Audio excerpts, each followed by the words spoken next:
Olá pessoal da gente, tudo bem? Em continuação do podcast Renascimento Psicodélico, em que eu, Guilherme Nazarete e o Rodrigo Marques discutimos sobre as substâncias psicodélicas no geral, né, o que ela toda a passagem dela na nossa sociedade, desde as tribos, né, indígenas, né, com seu uso ritualístico, até a questão da contracultura, né, o seu descobrimento e adaptação nas grandes farmacêuticas da Europa, e depois a sua proibição, e agora, né, esse termo renascimento psicodélico está renascendo, só que medicinalmente, né, através de pesquisas científicas para tratamento de doenças mentais, terapias e etc. Né? Em continuação a esse podcast, vamos entrevistamos duas pessoas que têm muito conhecimento sobre essa área, né, trabalham em relação a essa área e vão nos ajudar, né, vão nos clarear sobre esse assunto tão complexo e tão novo. A primeira entrevistada foi a jornalista Anita Krepp. Ela está na função de jornalista há 12 anos, teve passagens como repórter pela Folha de São Paulo, pelo Exame, já fez vários freelances também para muitas empresas comunicacionais, né, empresas de comunicação.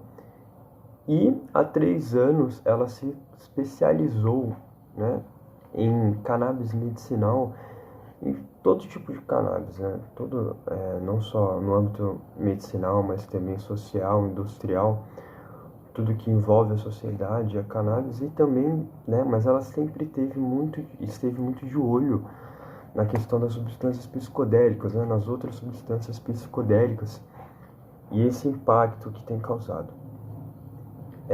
Ela também já experimentou, né, ela já usou substâncias psicodélicas e a cannabis.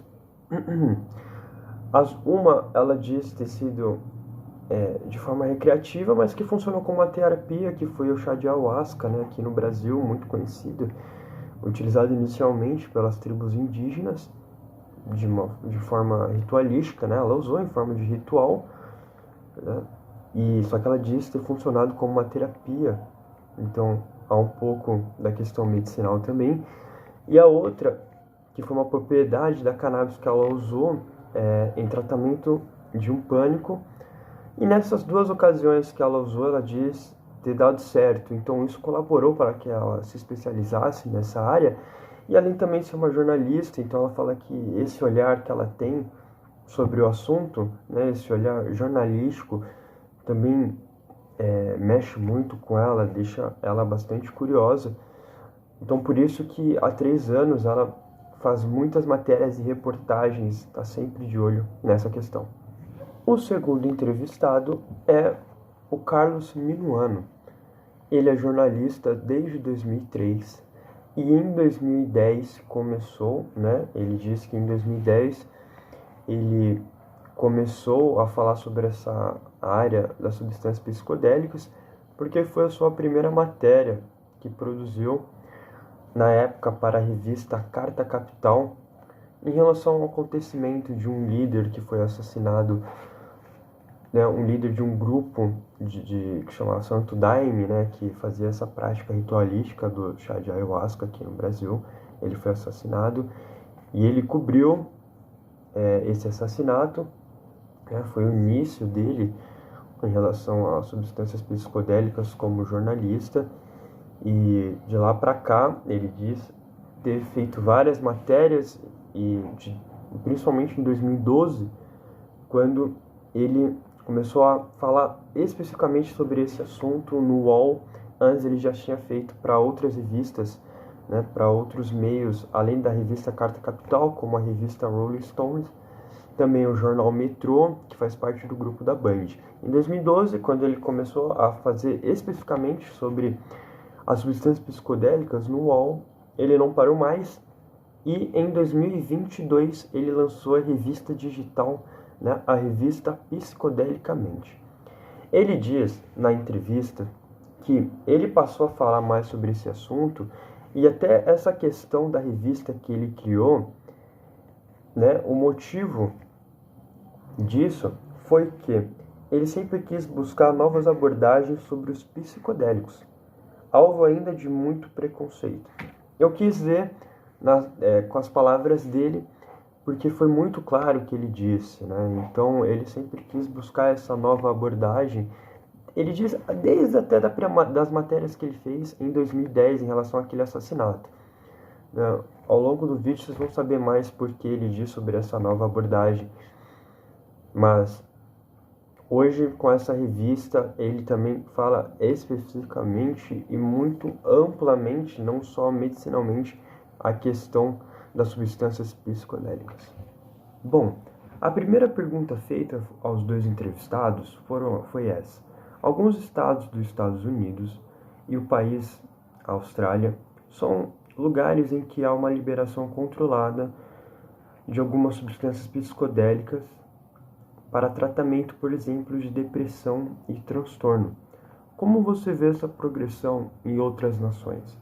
Bem, a jornalista Anita Klepper, ela disse que vê de maneira muito avançada essa progressão, espera até que não só alguns estados, mas como o país inteiro, né, federalmente os Estados Unidos aprove substâncias psicodélicas como o MDA e a psilocibina para tratamentos, né, de forma medicinal, tratamentos dessa questão de transtorno, depressão e etc., né, os tratamentos mentais.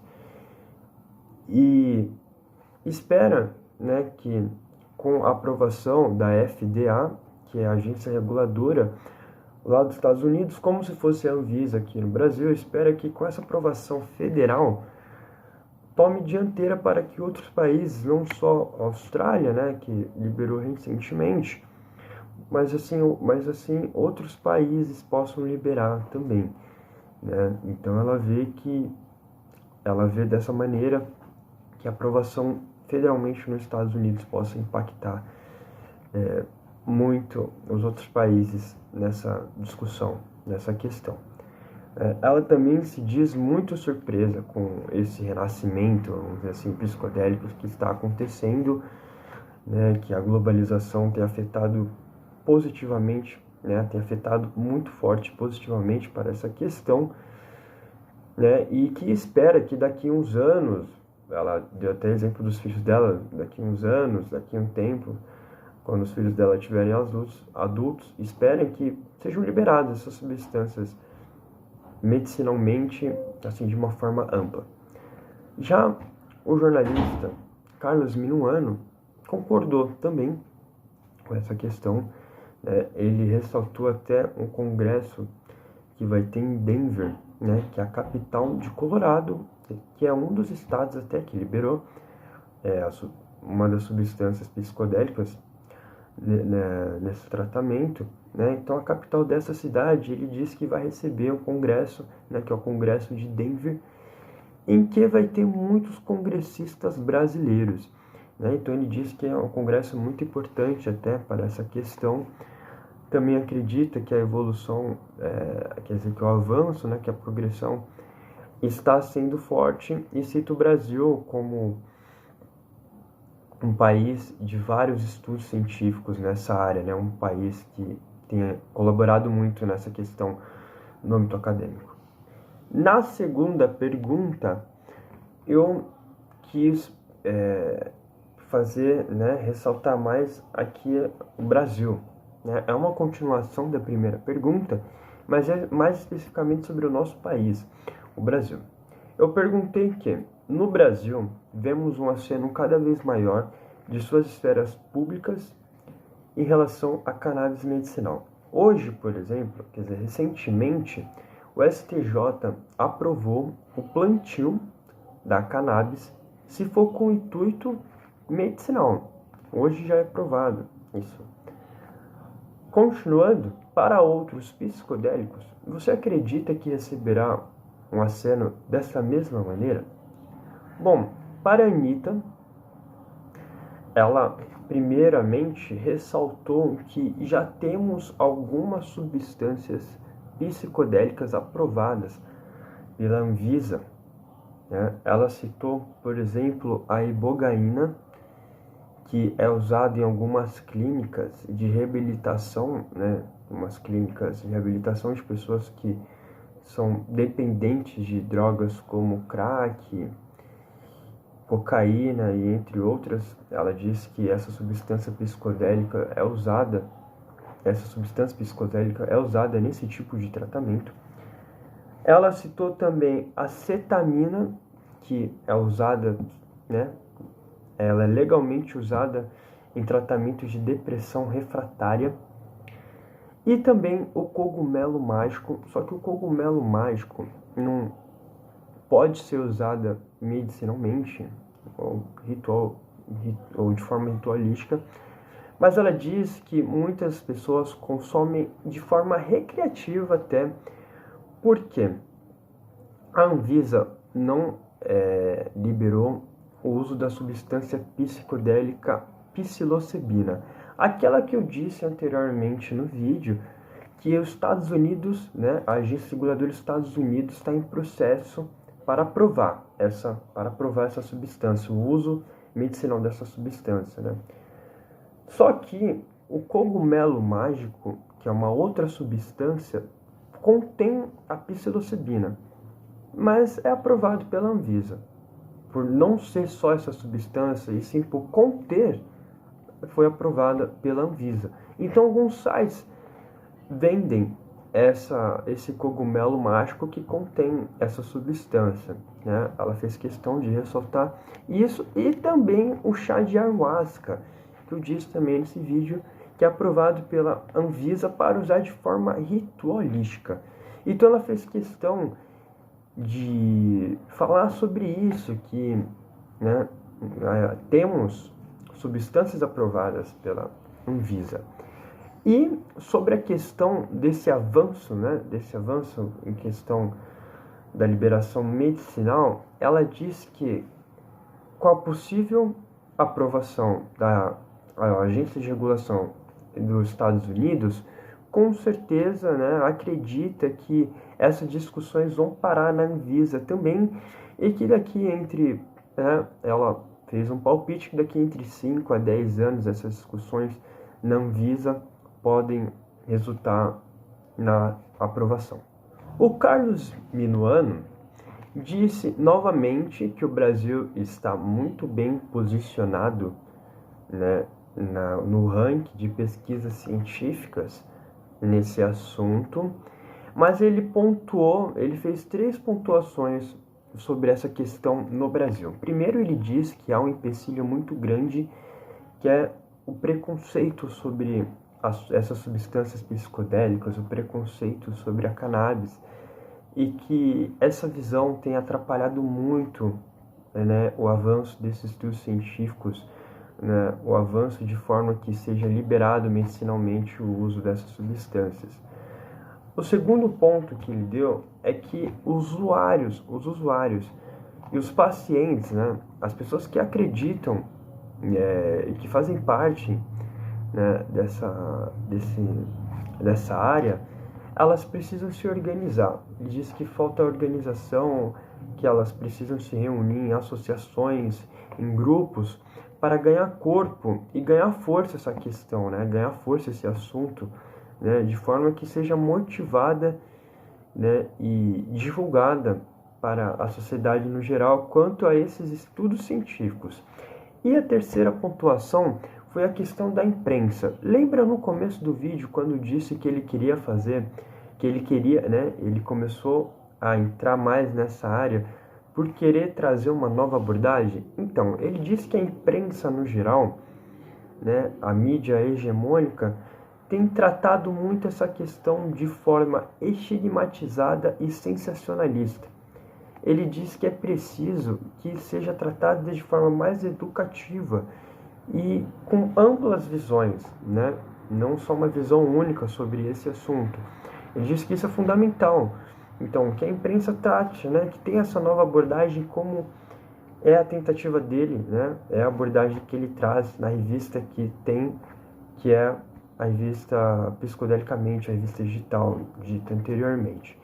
Então, essas foram as 3 pontuações que influenciam muito para essa questão aqui no Brasil, aqui no nosso território.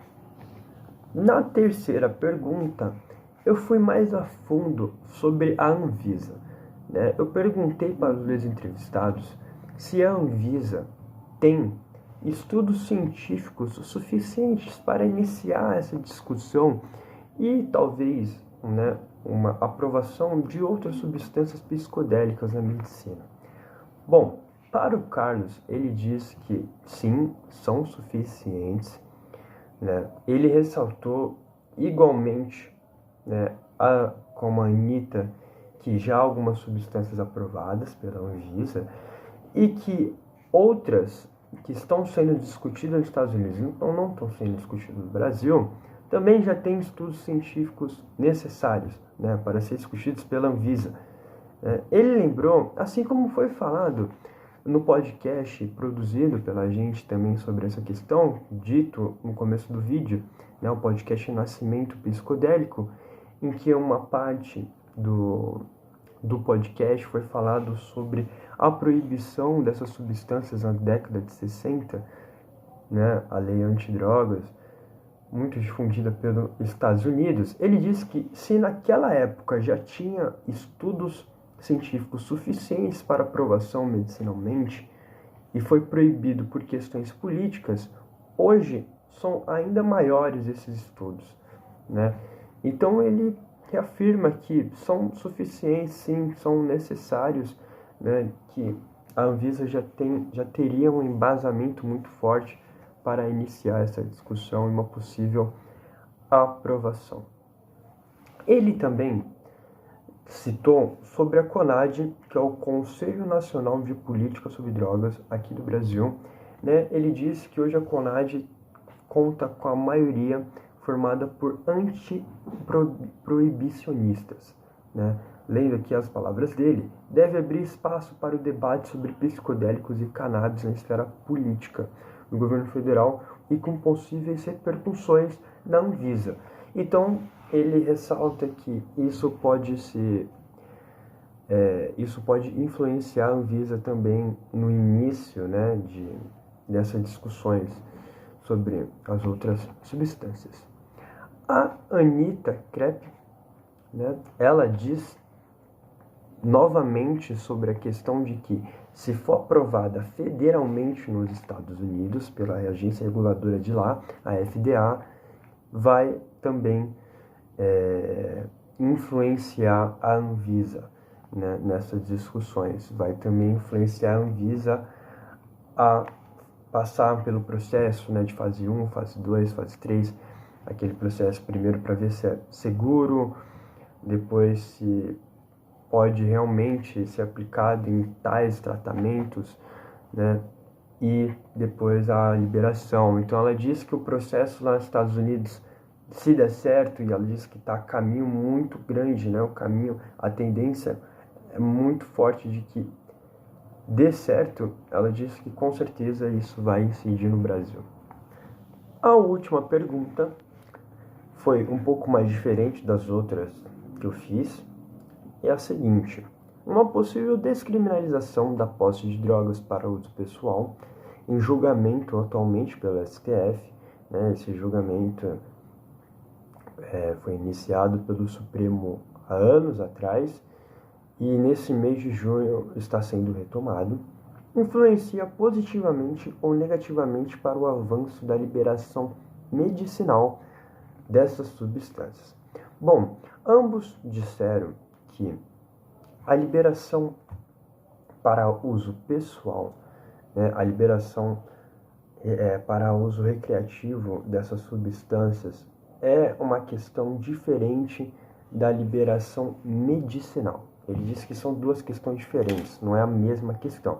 Mas que essa descriminalização, essa possível descriminalização, influenciaria positivamente na liberação medicinal, né? Por quê? Porque eles dizem que hoje a criminalização penal dessas substâncias em qualquer, né, sobre o uso pessoal em qualquer quantidade, né, em quantidade mínima já é crime. Ele diz que isso parte de uma política, né, eles disseram que isso parte de uma política racista, né, de uma política de proibicionismo, de uma política que visa afetar as populações de classe mais baixas e a população negra, que são a população que em sua maioria consome esse tipo de substância. Então ele diz que essa política acaba sendo muito ruim para essas populações, porque há muitas prisões, né, por ser penal, né, e não ser administrativo, por exemplo, a punição, por ser penal, muitas dessas pessoas acabam sendo presas. Então por isso que eles dizem que é uma política muito ruim, né, uma política de total proibição, né, a mesma política de proibição iniciada pelos Estados Unidos nas décadas de 60 e 70 em relação, né, a aquelas substâncias, as substâncias psicodélicas, a questão da contracultura e etc, né, que isso influenciou o mundo inteiro, inclusive no Brasil. E o Carlos, ele pontuou que há um lado também perverso sobre essa questão do renascimento psicodélico, porque ela só está sendo vista de forma científica, de forma acadêmica, né? Sobre essas pesquisas científicas que estão mostrando que podem ser eficazes para tratamento de doenças. Ele disse que isso é um pouco maléfico, porque os indígenas anteriormente, há séculos atrás, usavam ritualisticamente essas substâncias, mas que também ajudava medicinalmente. Então ele diz que eles são, né, os primeiros cientistas sobre essa questão e que hoje está sendo esquecida, né? Então ele diz que esse renascimento psicodélico tem uma visão única e singular sobre esses cientistas do meio acadêmico e que os indígenas, né, ele diz, né, os indígenas, né, os pajés, os xamãs, os curandeiros, né, fala sobre esses xamãs, esses pajés, esses indígenas, principalmente da Amazônia, estão sendo esquecidos. A visão deles, né, que é usado ritualisticamente há séculos atrás e que ajuda também a saúde humana, não está sendo vista. Então ele diz que essa é uma mudança que precisa ser feita também e pode ser um empecilho que atrapalha aqui no Brasil. Que a visão tem que ser indígena também sobre esse renascimento psicodélico e não só científico. A Anitta já ressaltou essa questão de que, sendo descriminalizado o uso pessoal dessa substância, né, sendo descriminalizado penalmente o uso pessoal dessas substâncias,